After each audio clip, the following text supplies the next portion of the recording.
नमस्कार, मैं हूं प्रशांत चुरहे। खतरनाक कोरोना से जंग जारी है, लेकिन इसके बीच आपकी हमारी भी जिम्मेदारी है और जिम्मेदारी ये कि हम कोरोना नियमों का पालन करें, फिजिकल डिस्टेंसिंग बनाकर रखें, बार बार हाथ साफ करें और सबसे ज़्यादा ज़रूरी ये मास्क लगाकर ज़रूर रखें। न्यूज़ 18 इंडिया ने तो इसके लिए एक मुहिम भी शुरू की है, हैशटैग मास्क पहनो इंडिया। ये मास्क आप तब तक ना उतारें जब तक आप ये तय ना कर लें कि लोगों से बिल्कुल अलग हैं, सुरक्षित हैं। जैसे इस वक्त हम स्टूडियो में मौजूद हैं, क्योंकि ये मास्क ही इस वक्त हम सबका सबसे बड़ा हथियार है कोरोना के खिलाफ इस लड़ाई में। लेकिन एक और बेहद अहम खबर इस वक्त आ रही है। बंगाल की खाड़ी में कम दबाव का क्षेत्र तैयार होने की वजह से अगले 24 घंटों में समुद्र के किनारे से तूफान यास टकरा सकता है। मौसम विभाग के मुताबिक आंध्र प्रदेश, तमिलनाडु, पश्चिम बंगाल, ओडिशा और अंडमान निकोबार के तट से यास के टकराने की संभावना है। तूफान के आने से पहले ही उसका असर भी अब दिखने लगा है। 6 तस्वीरें उसी असर की हम आपको दिखा रहे हैं। पहली तस्वीर तो पश्चिम बंगाल के पूर्व मेदिनीपुर की है, जहां तेज हवाओं के साथ साथ बारिश भी लगातार हो रही है। समंदर में ऊंची ऊंची लहरें उठने लगी है। तूफान आने से पहले ही उसका असर भी इन तस्वीरों में साफ देखा जा सकता है। दूसरी तस्वीर ओडिशा के बालासोर की है, जहां हवाएं काफी तेज हो गई है और इसकी वजह से समंदर में तेज लहरें भी उठने लगी है। भारी बारिश की आशंका भी जताई गई है। तीसरी तस्वीर भी ओडिशा की ही है, जगत सिंहपुर की, जहां तूफान आने से पहले ही मछुआरों ने समंदर से नावों को बाहर निकाल लिया है। और चौथी तस्वीर ओडिशा के भुवनेश्वर की, जहां बाढ़ पीड़ितों के लिए बड़े पैमाने पर खाने के पैकेट्स तैयार किए जा रहे हैं। पांचवी तस्वीर आप देख रहे हैं पश्चिम बंगाल के पूर्व मेदिनीपुर की। यहां प्रशासन ने पहले ही तूफान के खतरे को देखते हुए निचले इलाकों को खाली करा लिया है, लोगों को सुरक्षित जगहों पर भेज दिया गया है। और छठी तस्वीर है बिहार के भागलपुर इलाके की। बंगाल से आने वाले तूफान का असर दिखा और मौसम यहां पूरी तरह से बदल गया है। तेज हवाओं के साथ साथ बिहार के इस भागलपुर इलाके में भी बारिश हो रही है।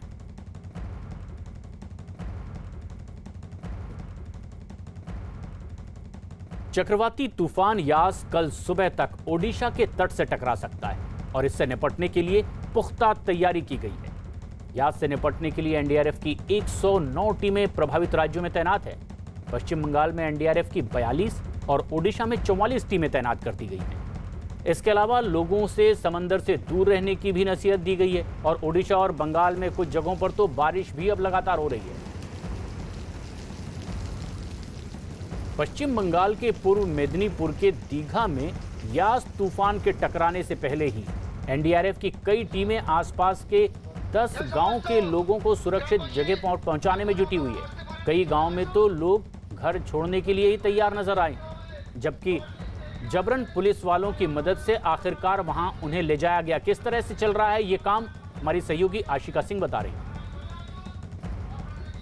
चक्रवाती तूफान यास की दस्तक के साथ ही उड़ीसा और पश्चिम बंगाल के तटीय इलाकों को खाली कराना शुरू कर दिया गया है और यहाँ तटीय इलाकों पर गांव है, घर है, लेकिन पूरी तरह से निर्जन। लोगों को यहाँ से निकाल करके जो शेल्टर है वहाँ ले जाया गया है। तस्वीरें देखिए, अभी तूफान की दस्तक मात्र है और यहाँ पर अंडर कंस्ट्रक्शन ये दुकानें कई एक कतार से यहाँ पर गिर चुकी हैं। ये पूर्व मिदनापुर का दीघा है और बालासोर जहाँ पर लैंडफॉल होने की संभावना है, वहाँ से करीब 100 किलोमीटर दूर यही वो ज़िला है जो सबसे ज़्यादा प्रभावित होगा।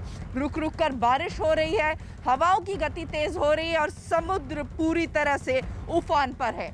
वीडियो जर्नलिस्ट आशीष धर के साथ आशिका सिंह, न्यूज़ 18 इंडिया, दीघा। और दीघा बीच पर ही हमारी सहयोगी आशिका सिंह इस वक्त हमसे सीधे जुड़ रही हैं। आशिका, क्या तैयारी मुकम्मल है और ये आश्वस्त किया जा रहा है लोगों को कि कम से कम नुकसान होगा, और क्या इस वक्त की ताज़ा तस्वीरें?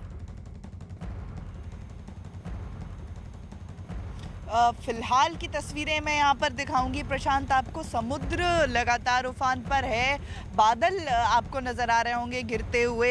हालांकि बारिश इस समय तो नहीं हो रही है, रुक रुक कर बारिश भी हो रही है और शाम से जो तेज़ बारिश का सिलसिला शुरू हो सकता है। कल सुबह से ये बताया जा रहा है कि हवाओं की गति काफ़ी तेज़ हो जाएगी और तेज़ बारिश के साथ ये यास तूफ़ान जो है इसका जब लैंडफॉल होगा, ठीक मैं ये ये उड़ीसा बंगाल बॉर्डर पे हूँ। यहाँ से थोड़ी दूर करीब 100 किलोमीटर बालासोर है, जहाँ के नज़दीक ये लैंडफॉल तूफान का होने की संभावना है और ये आशंका जताई जा रही है कि यहाँ भी हवाओं की गति 145 से लेके 165 किलोमीटर पर आवर और 185 तक गस्टिंग स्पीड जा सकती है।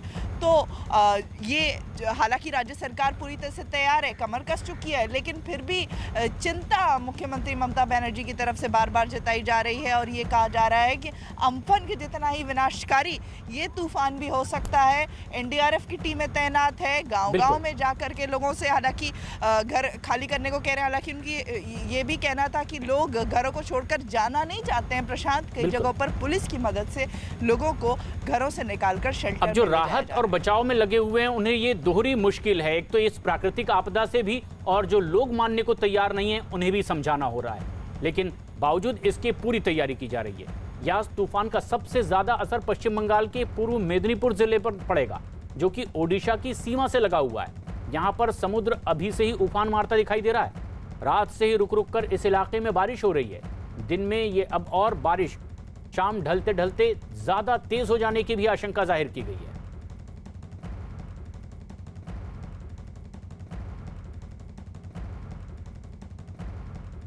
यास तूफान बंगाल और ओडिशा की तरफ तेजी से बढ़ता दिखाई दे रहा है और इस ओडिशा के पारादीप से यास 280 किलोमीटर दूर है और कल सुबह तक ओडिशा के समुद्री इलाके से टकराने की पूरी उम्मीद की जा रही है।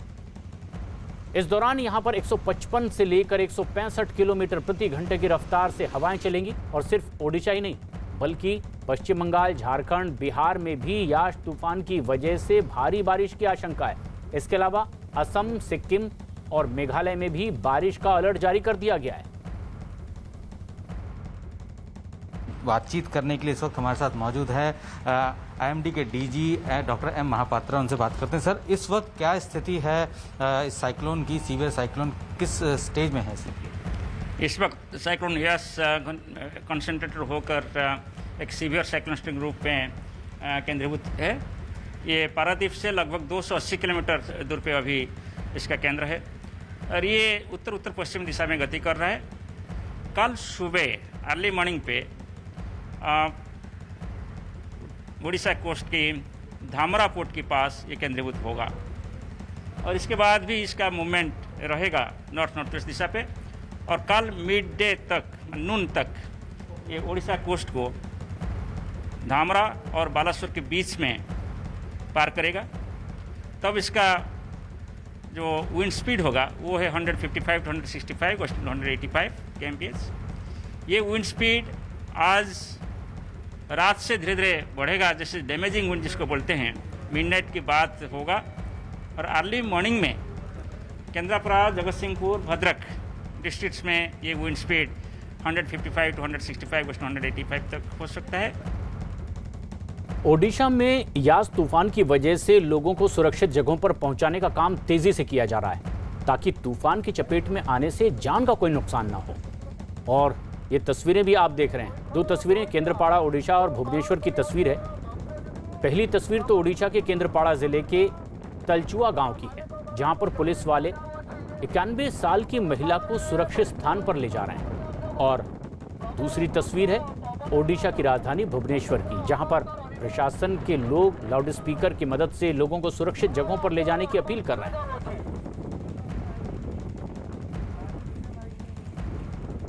81,661 पीपल जो वल्नरेबल एरियाज में रह रहे हैं उनको अभी तक इवैक्यूएट कर दिया गया है और उनको साइक्लोन शेल्टर्स में पहुंचाया गया है।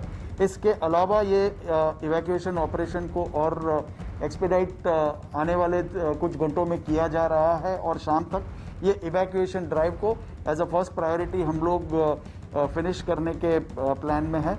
उसके बाद साइक्लोन के पोस्ट साइक्लोन रेस्क्यू और रिकवरी वर्क के लिए 60 formations of Odisha disaster rapid action force सारे वल्नरेबल लोकेशंस में तैनात हो चुकी है। आशिका सिंह हमारी सहयोगी इस वक्त हमसे सीधी जुड़ रही हैं, पूर्वी मेदिनीपुर के ऐसे इलाके में वो मौजूद हैं। आशिका, ये अब इन कर्मियों की बड़ी मुश्किल की। जहां लोगों की जान बचानी है, लोग अपने घर छोड़ने को तैयार नहीं है, वहीं उनकी जान बचाने के लिए पूरी मशक्कत भी इन्हें करनी पड़ रही है। क्या समंदर अब उस आशंका को दिखा रहा है कि कुछ ही देर बाद अब ये टकराने वाला भी है? मैं तस्वीरें यहाँ की आपको दिखाते हुए आपको जवाब दूंगी प्रशांत। जो एनडीआरएफ की टीम है, एक तो साइक्लोन का खतरा, ऊपर से साइक्लोन के बाद जो पेड़ गिरेंगे, जो रास्ते ब्लॉक होंगे, उनको कैसे खोला जाए, कैसे साफ किया जाए, उसका खतरा, अभी लोगों को इवैक्यूएट करना का खतरा, ऊपर से कोविड, ये भी हमें नज़र रखना पड़ेगा कि कोविड की परिस्थिति के बीच लोगों के घरों में घुसना, उन्हें वहाँ से निकाल कर ले जाना, शेल्टर में रखना, ये एक बड़ा चैलेंज है जो राज्य सरकार, एनडीआरएफ की टीम मिलकर के इस पर काम कर रही हैं। और कल जब ये तूफान टकराएगा, सबसे ज़्यादा प्रभावित यही पूर्वी मिदनापुर जिला होगा।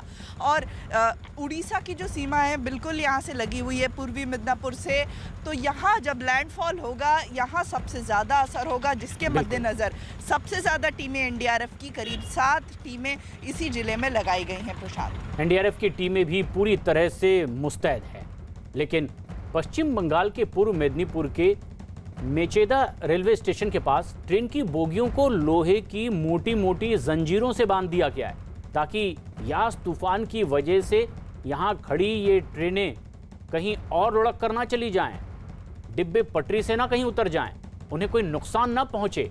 कई ट्रेनों की आवाजाही रोक दी गई है और स्टेशन पर या स्टेशन के बाहर ही इन ट्रेनों को खड़ा कर दिया गया है, लेकिन तूफान की आशंका से इनके पहियों को पटरी से जकड़कर बांध दिया गया है।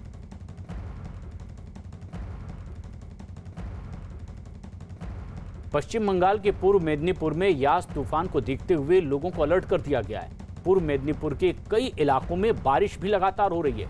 पूर्व मेदिनीपुर के दीघा में भी बारिश हो रही है और इसके बाद लोगों को अलर्ट कर दिया गया है। पूर्व मेदिनीपुर में एनडीआरएफ की 7 टीमों को तैनात कर दिया गया है। इनमें 2 टीमों को दीघा में तैनात किया गया है। साथ ही साथ लोगों को अलर्ट कर दिया गया है कि वो समंदर से दूरी बनाकर रखें और बारिश होने की हालत में वो घरों से बाहर ना निकलें अगर जरूरत ना हो।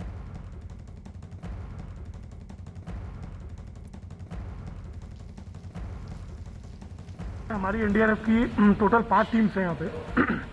उसमें से 2 टीम दीघा में स्टेशन है और हम सारे सिचुएशन जो एक साइक्लोन के दौरान बन सकते हैं, उन सभी सिचुएशन को टैकल करने के लिए तैयार है।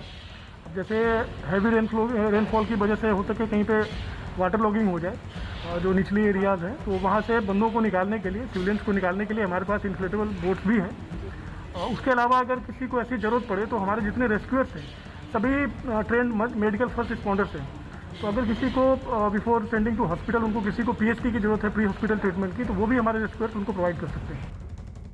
पश्चिम बंगाल के पूर्व मेदिनीपुर जिले के दीघा में एनडीआरएफ की टीम ने समंदर के किनारे रहने वाले लोगों को निकाल करके सुरक्षित जगहों पर भेजा है। यास तूफान की वजह से इन लोगों को खतरा था और इसके बाद एनडीआरएफ की टीम वहां पहुंची और निचले इलाकों में लोगों को सुरक्षित जगहों पर पहुंचाया गया। करीब 50 लोगों को शेल्टर होम में भेज दिया गया है क्योंकि यास तूफान के अगले 24 घंटे में ही ओडिशा के इस तट से टकराने की आशंका जाहिर की गई और इसके बाद तेज हवाओं के साथ साथ भारी बारिश भी हो सकती है।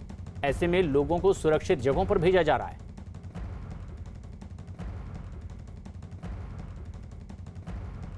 21 तारीख से हमारा टीम सेकंड एनडीआरएफ कोलकाता से 2 टीम यहाँ पर आया। इस मेदिनीपुर में हम गांव-गांव में जाके लोगों को जागरूक कर रहे हैं ताकि इस जो बहुत तेज तूफान आ रहा है इससे प्रति ये लोग सतर्क होकर अपने समय से सुरक्षित जगह पर चले जाए और कोई भी नुकसान से बच सके।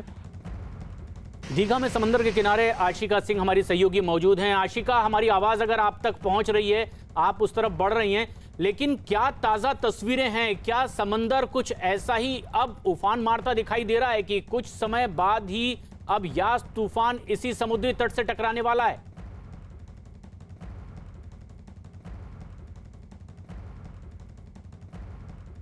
ये तस्वीर हमारे दर्शक इस वक्त देख रहे हैं। यास तूफान से आने की पहले की आहट जो समंदर दिखा रहा है, लोगों को सुरक्षित भी भेजा जा रहा है क्योंकि जो निचले इलाके हैं यहां समुद्र का पानी पहुंच सकता है और इसीलिए इन्हें सुरक्षित जगहों पर भेजा जा रहा है। लेकिन समंदर में भी अब लहरें उठनी शुरू हो चुकी है। अगले 24 घंटे में इसी समुद्री तट से टकराने की आशंका इस तूफान के।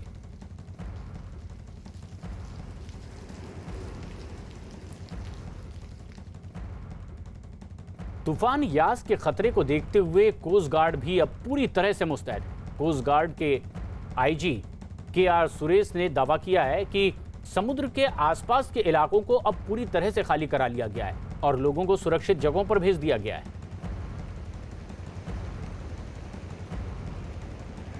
चौबीस तक तूफान का रूप और 25 को आज उसकी गति तीव्रता बढ़ चुकी है और कल और भी बढ़कर लैंडफॉल भी हो सकता है उड़ीसा और वेस्ट बंगाल के बीच में। हमारे ही भारतीय तटरक्षक की भी शिप और एयरक्राफ्ट जो अभी बाहर हैं वो रेस्क्यू करने की तैयारी में हैं, क्योंकि समुद्र जैसे आगे बढ़ता है समुद्री तूफान, हम उसको पीछे राहत का काम पीछे से शुरू होता है, उसके लिए ऑलरेडी वो लोग लगे हुए हैं।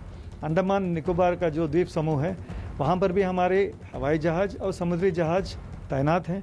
और आप जानते हैं कि इस साइक्लोन में अंडमान निकोबार पीछे की तरफ था और उसकी इफ़ेक्ट ज़रूर था पर उतना भी नहीं था, ज़्यादा इफ़ेक्ट होगा तो कल, पर समुद्र में मुझे नहीं लगता है कि कोई भी इफ़ेक्ट होगा। कोस्ट गार्ड और एनडीआरएफ पूरी तरह से तैनात ताकि लोगों को नुकसान ना हो। ओडिशा के बालेश्वर में भी तूफान से बचाव की तैयारियां पूरी कर ली गई है। हालांकि वहां सुबह से ही तेज हवाएं चल रही है और भारी बारिश की आशंका भी जाहिर की गई है। साथ ही साथ लोगों को बिना काम के घरों से बाहर ना निकलने की भी हिदायत दी गई है। ओडिशा के भुवनेश्वर में आज सुबह से ही काफी तेज बारिश हो रही है और इसकी वजह से सुबह दफ्तर जाने वाले लोगों को मुश्किलों का सामना करना पड़ रहा है। शहर के कई इलाकों में तो इस बारिश की वजह से दिक्कतें हो रही है, जगह जगह पानी भर गया है और बाढ़ जैसी हालत। बारिश के साथ ही यहां पर तेज हवाएं भी चल रही है।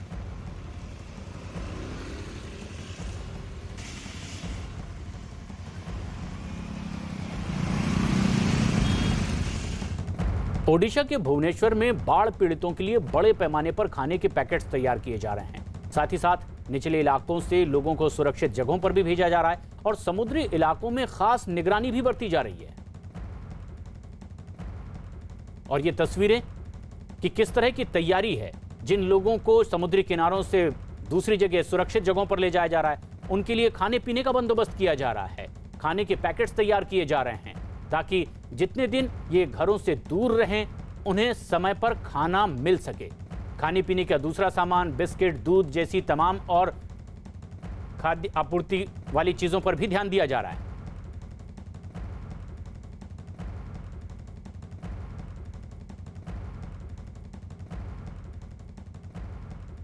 और एक बड़ी खबर आ रही है किसान आंदोलन से जुड़ी। राष्ट्रीय मानवाधिकार आयोग ने 3 राज्यों की सरकारों को नोटिस जारी करके किसान आंदोलन पर जवाब मांगा है।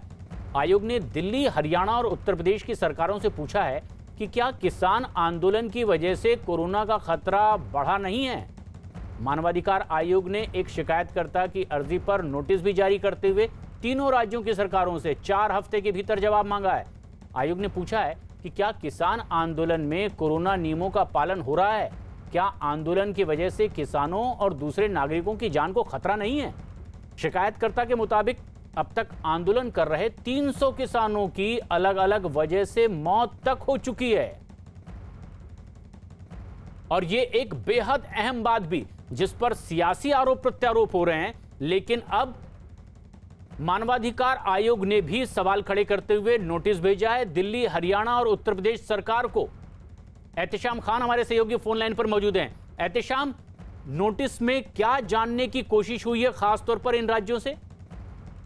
देखिए, मानवाधिकार आयोग में एक शिकायत दर्ज हुई है जिसमें ये कहा गया है कि लगभग 300 किसानों की मौत हो चुकी है अब तक अलग अलग कारणों से, और इसमें कोरोना जो है वो एक अहम भूमिका निभा रहा है। और जिस तरह से किसान आंदोलन कर रहे हैं, एक भीड़ जमा है, वहाँ पर सोशल डिस्टेंसिंग फॉलो नहीं हो रहा है, साथ ही साथ वैक्सीनेशन नहीं हो रहा है। इससे न सिर्फ उन किसानों के जान को खतरा है बल्कि आसपास के लोगों को भी खतरा है और ये बीमारी और फैल सकती है। तो ये खतरा जताया गया है एक शिकायत के जरिए आयोग को। तो आयोग ने इन तीनों सरकारों से, क्योंकि ये दिल्ली से लगे जो 3 बॉर्डर्स हैं हरियाणा और उत्तर प्रदेश से जुड़े हुए, इन सभी जगह पे आंदोलन हो रहे हैं, तो कोर्ट ने इन तीनों सरकारों से पूछा है कि वहाँ के हालात क्या हैं और क्या स्थिति है, किस तरह से कोरोना के नियमों का पालन हो रहा है या उल्लंघन हो रहा है। इस पर एक विस्तृत रिपोर्ट जो है इन सरकारों को 4 हफ्तों में जमा। किसान आंदोलन के नाम पर अगर इतनी भीड़ जुटती है तो क्या इससे कोरोना नहीं फैल रहा है? 3 राज्यों से अब जवाब मांगा गया है मानवाधिकार आयोग की ओर से। ओडिशा के चांदीपुर में तूफान यास का असर अब साफ साफ दिखाई देने लगा है। निचले इलाकों में लगातार तेज बारिश जारी है और इसकी वजह से वहां कुछ जगहों पर बाढ़ के हालात दिखाई दे रहे हैं। लोग कमर तक पानी में डूबे चलने को मजबूर हैं। इस बीच प्रशासन ने भी निचले इलाकों में रहने वाले लोगों को वहां से निकालने का काम शुरू कर दिया है। सुरक्षित जगहों पर इन लोगों को भेजा जा रहा है और मछुआरों को समुद्री किनारों से दूर रहने की चेतावनी पहले ही दे दी गई है। चांदीपुर में लाउडस्पीकर के जरिए किस तरह से लोगों को जागरूक किया जा रहा है, सुरक्षित जगहों पर चलने के लिए कहा जा रहा है, प्रशासन की टीम इसमें जुटी हुई है। मछुआरों से खासतौर पर कहा है कि समुद्री तटों से वो दूर रहें। कई मछुआरों ने अपनी नावों को बाहर भी निकाल लिया है ताकि तेज तूफान आने पर लहरें ऊंची उठने पर टकराकर इन्हें कोई नुकसान ना हो। और अब उन लोगों को लाउडस्पीकर के जरिए भी समझाया जा रहा है।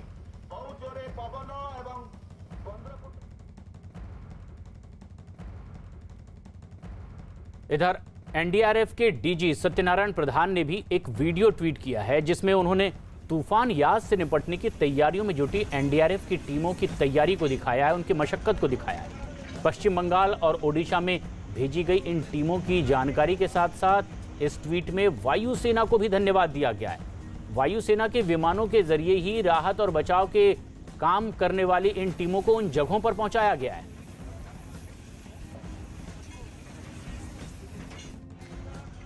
कोरोना महामारी ने पूरे देश में कोहराम मचा रखा है। रोज हजारों लोगों की जान इससे जा रही है, लेकिन इसके बाद भी कुछ लोग ऐसे हैं जो कोरोना नियमों को तोड़ने से बाज नहीं आ रहे हैं। मध्य प्रदेश के जबलपुर की ये तस्वीर आप देख रहे हैं एक मंडी की, जहां सब्जी लेने वालों की भीड़ लगी है। मंडी में कोरोना नियमों की धज्जियां उड़ाते सैकड़ों की तादाद में लोग दिखाई दे रहे हैं। ऐसा लग रहा है जैसे इन्हें कोरोना महसूस ही नहीं हो रहा है। मंडी में आए कई लोग तो बगैर मास्क के ही यहां वहां घूमते दिखाई दे रहे हैं। सोशल डिस्टेंसिंग तो बहुत दूर की बात है। कोरोना को भुलाकर लोग सब्जी खरीदने के लिए यहां बड़ी तादाद में पहुंच गए हैं। और ये तस्वीर डराने वाली है, सचेत करने वाली है कि अगर हम इसी तरह से लापरवाही बरतते रहे तो इसकी भारी कीमत चुकानी पड़ेगी, और वो हम चुका भी चुके हैं। लेकिन अब हमें संभलने की जरूरत है। लेकिन ये तस्वीर हमें फिर सजग करती है। जबलपुर की ये तस्वीर है, सब्जी मंडी में इंतहा भीड़ और इसमें कोरोना नियमों का उल्लंघन किया जा रहा है। ये तस्वीर बता रही है कि किस तरह से हम दूसरों को तो समझा रहे हैं लेकिन खुद कोरोना नियमों का पालन नहीं कर रहे हैं, और कोरोना को सीधे निमंत्रण देने की यह कोशिश हो सकती है।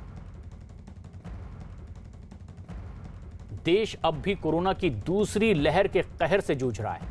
ज्यादातर राज्यों में पाबंदी लोगों की मजबूरी बन चुकी है, लेकिन कोरोना से पैदा हुई ये सारी परेशानियों के बावजूद लोगों की लापरवाही भी अपने चरम पर है। कई राज्यों से लोगों की पाबंदियों के बावजूद नियमों की धज्जियां उड़ाने वाली तस्वीरें भी सामने आ रही है। कहीं आस्था के नाम पर तो कहीं कार्यक्रम के नाम पर लोगों की भीड़ उमड़ रही है, और ये हरकत कोरोना को खुलेआम न्योता दे रही है। कोरोना को न्योता देती लापरवाही, पाबंदी के बावजूद टूटे नियम। कब सुधरेंगे लापरवाह लोग? लोगों की भारी भीड़, पैर रखने की जगह नहीं और धक्का मुक्की। ये तस्वीरें महाराष्ट्र के जलगांव की हैं, जहां पाबंदी के नियम लागू करवाने की कोशिश कर रही पुलिस से इलाके में फल बेच रहे लोग भिड़ गए। इस बीच हंगामा ऐसा हुआ कि नौबत धक्का मुक्की की भी आ गई। न तो लोगों ने ठीक से मास्क लगाया, और लड़ाई के आगे सोशल डिस्टेंसिंग के बारे में कोई क्यों सोचे। महाराष्ट्र में फल और सब्जी बेचने के लिए सुबह 7 से 11 बजे तक पाबंदी में छूट दी जाती है, लेकिन जब फल बेचने वाले 11 बजे के बाद भी अपने घरों को नहीं लौटे तो पुलिस ने उन्हें समझाने की कोशिश की। लेकिन लापरवाही का आलम यह कि लोग पुलिस से ही भिड़ गए और जमकर कोरोना से बचाव के नियमों की धज्जियां उड़ाई गई। मध्य प्रदेश के उज्जैन से भी हैरान कर देने वाली तस्वीरें सामने आई। वहां मालाखेड़ी गांव में स्वास्थ्य विभाग की टीम पर गांव के करीब 50 लोगों ने हमला बोल दिया। दावा किया गया कि जब स्वास्थ्य विभाग के लोग गांव वालों को कोरोना का टीका लगाने पहुंचे थे, तब लोगों ने टीका लगवाने से इनकार किया और बात इतनी बिगड़ी कि लोगों ने स्वास्थ्य विभाग की टीम पर हमला कर दिया। कर्मचारियों ने किसी तरह भागकर अपनी जान बचाई। जबकि दूसरी तस्वीर भी एमपी से ही है, जहां जबलपुर जिले के एक गांव में स्वास्थ्य विभाग की टीम सर्वे के लिए पहुंची थी। गांव के बाहर ही 20 से ज्यादा महिलाओं ने उनका रास्ता रोका और हाथ में लाठियां भी दिखाई। लाख समझाने के बावजूद स्वास्थ्य विभाग की टीम को ही आखिर वापस लौटना पड़ा। वैक्सीन नहीं लगवाने तुम्हें? हम नहीं लगवाने का परेशानी है? हमें लगवाने नहीं, हम तो भगवान ने जितना को दाहु जति क्या उतना माए बस। अब एक का दिक्कत है वैक्सीन लगवाने नहीं, हमारा तो मत आई ना जो जन्म दाव के तुम ना लगवा दे।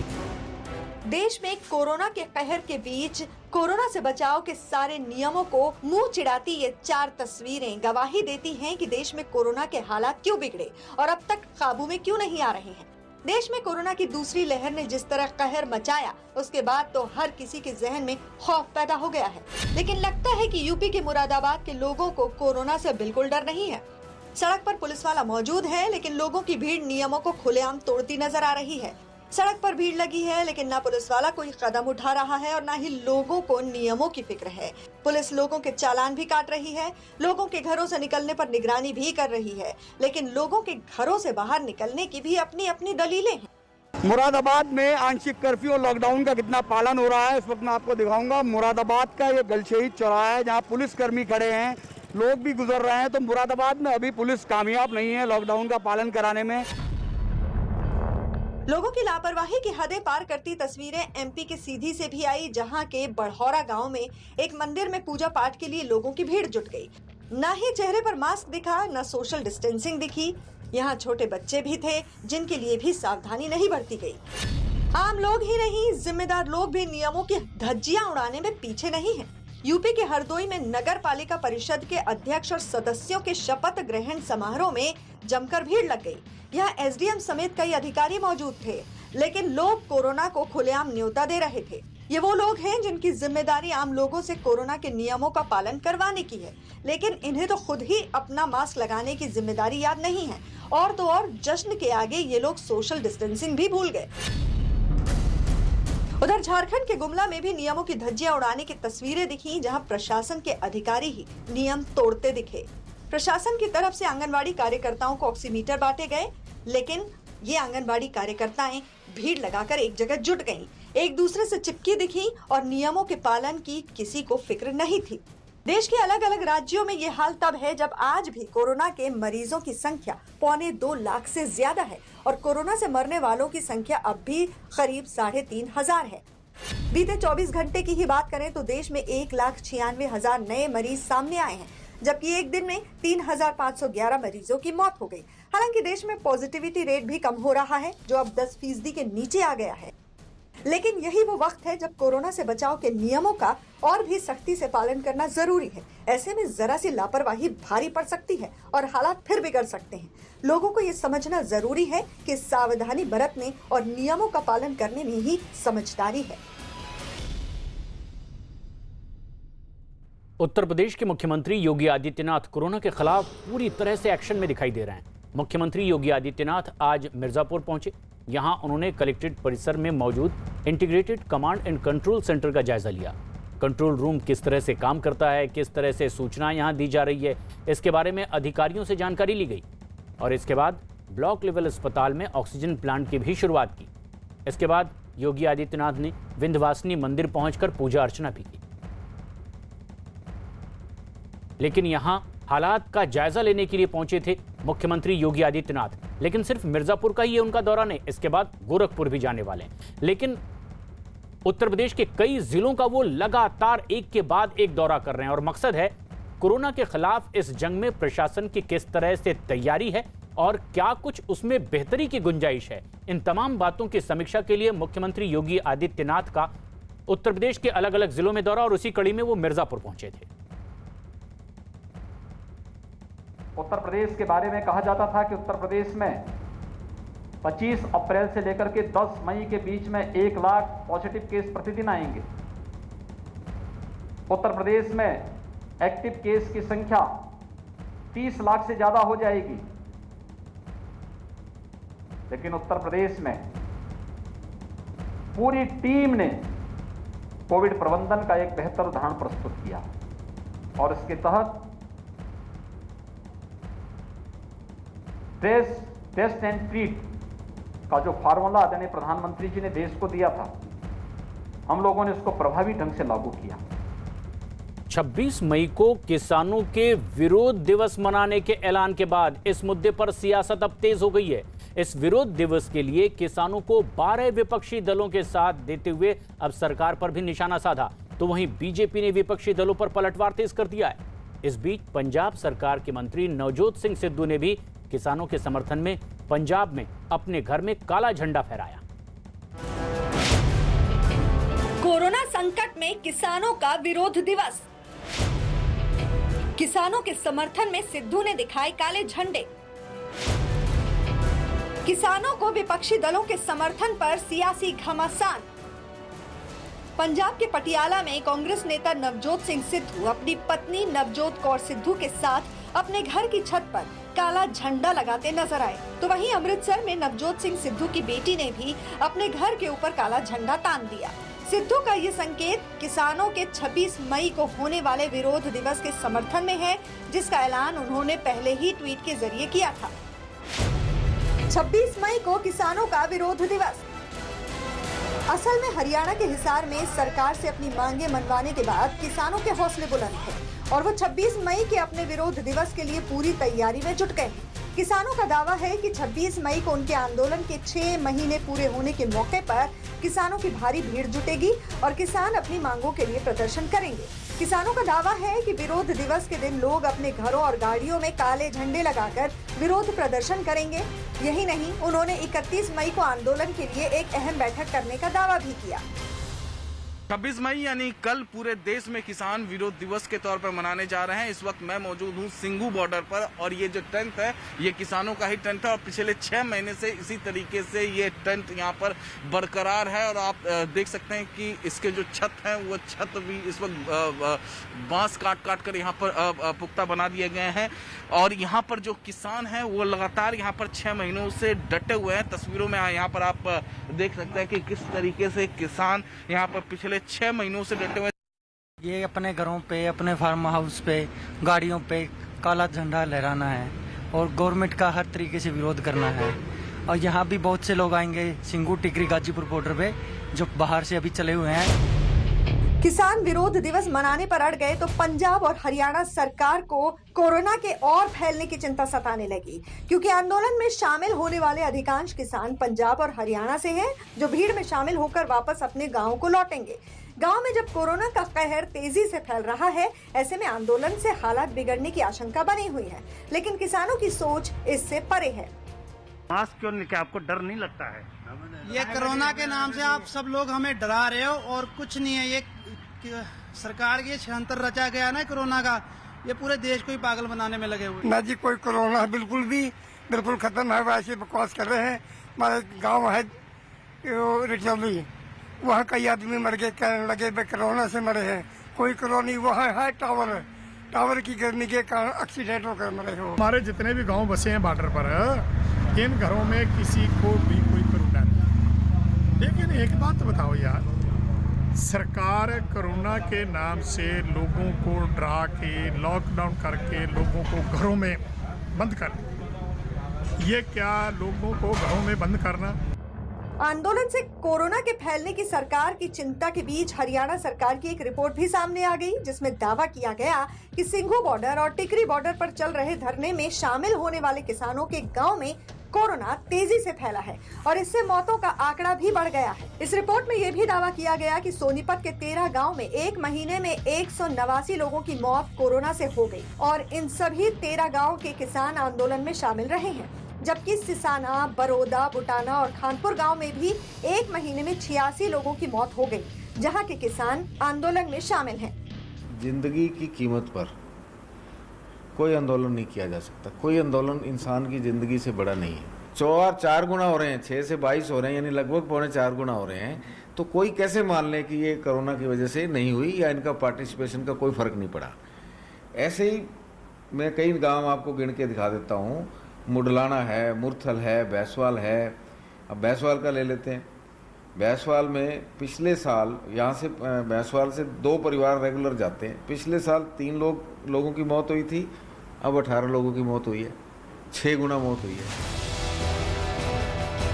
एक तरफ कोरोना का कोहराम है तो दूसरी तरफ किसानों की आंदोलन की तैयारी है।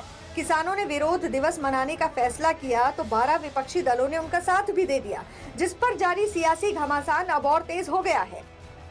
हरियाणा सरकार किसानों को दोषी मानती है कोविड फैलाने के लिए, चूंकि वो धरना दे रहे। क्या 5 विधानसभाओं के चुनाव किसानों ने कराए थे?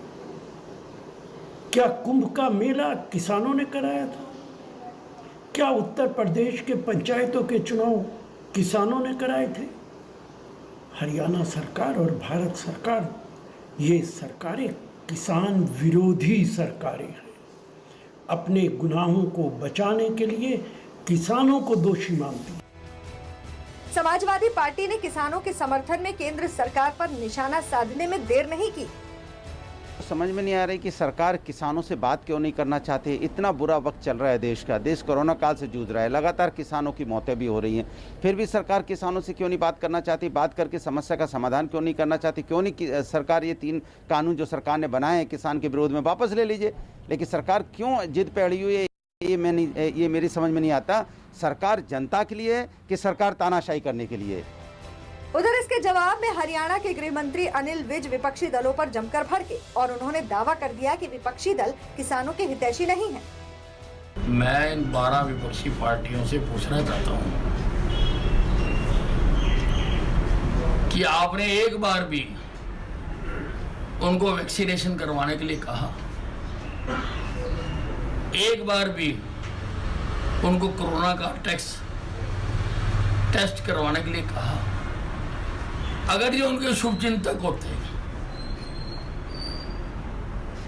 तो ये बात वो जरूर कहते। ये उनके शुभचिंतक नहीं है, ये उनके लिए घातक है।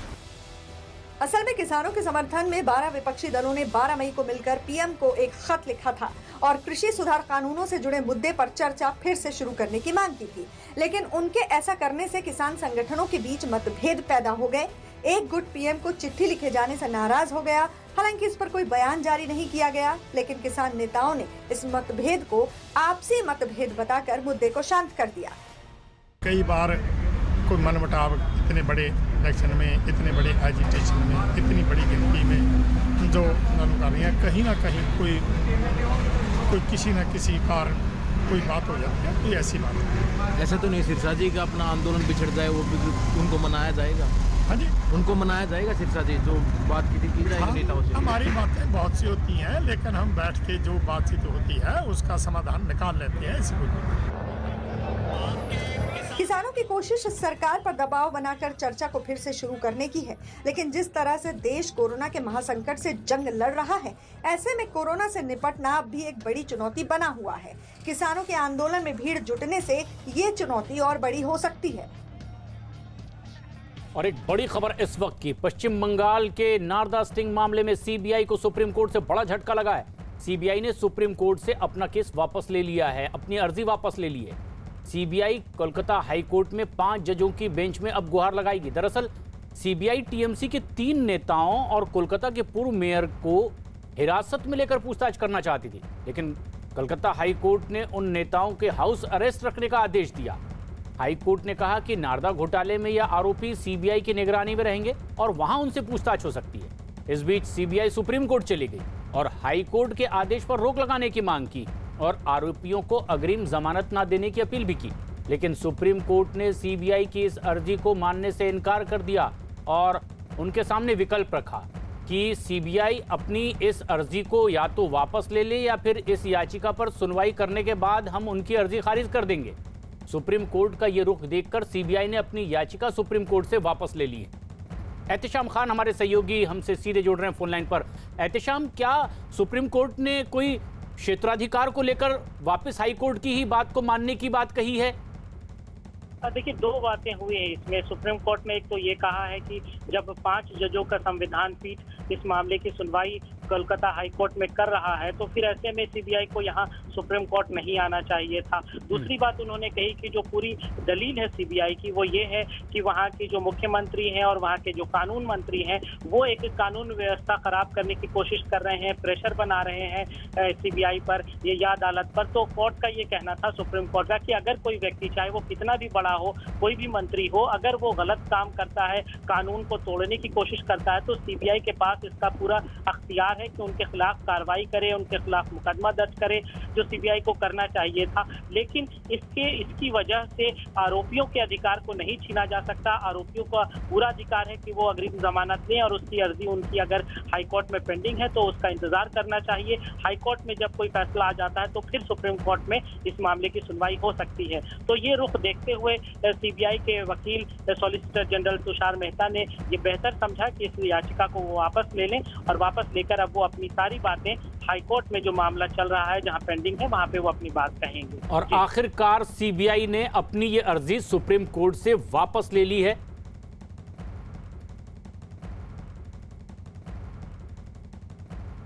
गुजरात के जामनगर से हैरान कर देने वाला एक वीडियो सामने आया है जिसमें एक तेज रफ्तार कार ने बाइक सवार को जोरदार टक्कर मारी। ये पूरी घटना वहां लगे एक सीसीटीवी कैमरे में रिकॉर्ड हो गई। इस घटना के बाद ड्राइवर कार लेकर वहां से फरार हो गया।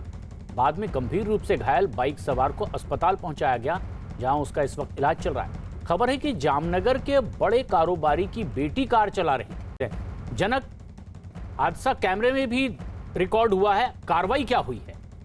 देखिए, अब तक पुलिस ने मामला दर्ज, एक तो एनसी के तौर पे अर्जी जरूर हुई है, पर शिनाख्त तो हो गई है जो लड़की थी जो कार चला रही थी और एक कारोबारी है जामनगर के नामी, उनकी बेटी के नाम पर ये जब वो खुद ड्राइव कर रही थी और जब ये हादसा हुआ उसके बाद लड़की मौके से फरार हो गई थी। वहाँ लोगों ने भी देखा था। हालांकि पुलिस ने फिर जो महिला युवती है उसके पिता को बुलाया और उस मामले में पूछताछ और बाकी कार्रवाई हो रही है। यहाँ तक वो जिस शख्स के साथ टक्कर हुई थी उसकी हालत नाजुक बनी हुई है, उसको जामनगर से अब राजकोट के लिए रेफर किया गया है और स्थिति उसकी क्रिटिकल बताई जा रही है। प्रशांत, शुक्रिया।